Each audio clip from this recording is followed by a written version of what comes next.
ይጀምራል ከስሟ ገና አዲስ አዲስ አዲስ አበባ በውባለች ሆና መዲና አዲስ አዲስ አዲስ አበባ የሕዝብ ፍላጎት ውጤት አዲስ አዲስ አዲስ አበባ ለአዲስ አበባ ቆመን ባንድነት አዲስ አዲስ አዲስ ብልጽግና ማንፌስቶው የሚያተኩረው ጥራት ያለው ተወዳዳሪ ብዝሃ ዘርፍ ጠንካራ ኢኮኖሚን መገንባት፣ ፍትሃዊ የሀብት ክፍፍል በማድረግ ማህበራዊ ፍትህን ማንገስ፣ ስሉጥ ከተማን በመገንባት በቴክኖሎጂ የተደገፈ ቀልጣፋ አገልግሎት አሰጣጥና የመልካም አስተዳደር በየደረጃው እንዲሰፍን ማድረግ፣ ህዝባችን ከእንግልት ለአንዴና ለመጨረሻው መንጭቆ መውጣት እንዲችል ማስቻል ነው።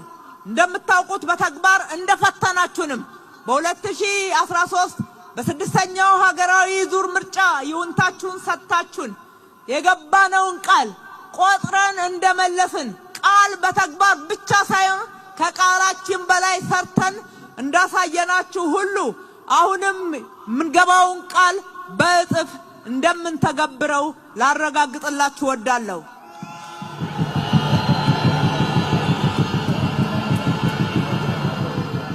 አዲስ አበባ ባለፉት ጥቂት ዓመታት የደረሰችበት የእድገት ከፍታ የብልጽግና ፓርቲ ኢትዮጵያን ለማበልጸግ ያለውን ራዕይ አፍ አውጥታ አውርታለች፣ አሳይታለች።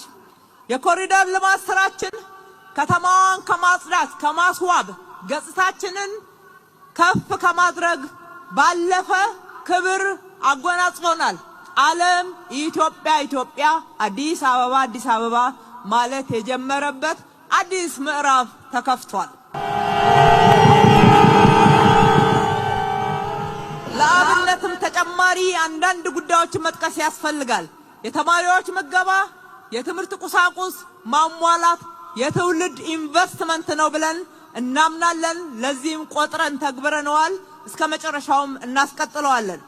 የወጣቶች የሥራ ዕድል ፈጠራ፣ የቤት ልማት አቅርቦት፣ ሰው ተኮር ፕሮጀክቶቻችን አቅመ ደካሞችን የአገር ባለውለታዎችን ጠጋ ብለን ችግራቸውን ተረድተን ዝቅ ብለን በማገልገል ከማዕድ ማጋራት የአቅመ ደካሞችን ቤት ገንብተን ወደ ንጹህ ቤት በማስገባት የኑሮ ጫናን በማቃለል የኑሮ ውድነትን የሚያቃልሉ የገበያ ማዕከላትን በማስፋፋት ምርት በስፋት እንዲገባ ብቻ ሳይሆን አዲስ አበባ አምራችም ጭምር መሆን እንድትችል በአጽንኦት ሰርተናል። ውጤቱንም እናንተ ተጠቃሚዎች ታውቁታላችሁ፣ ትመሰክራላችሁ።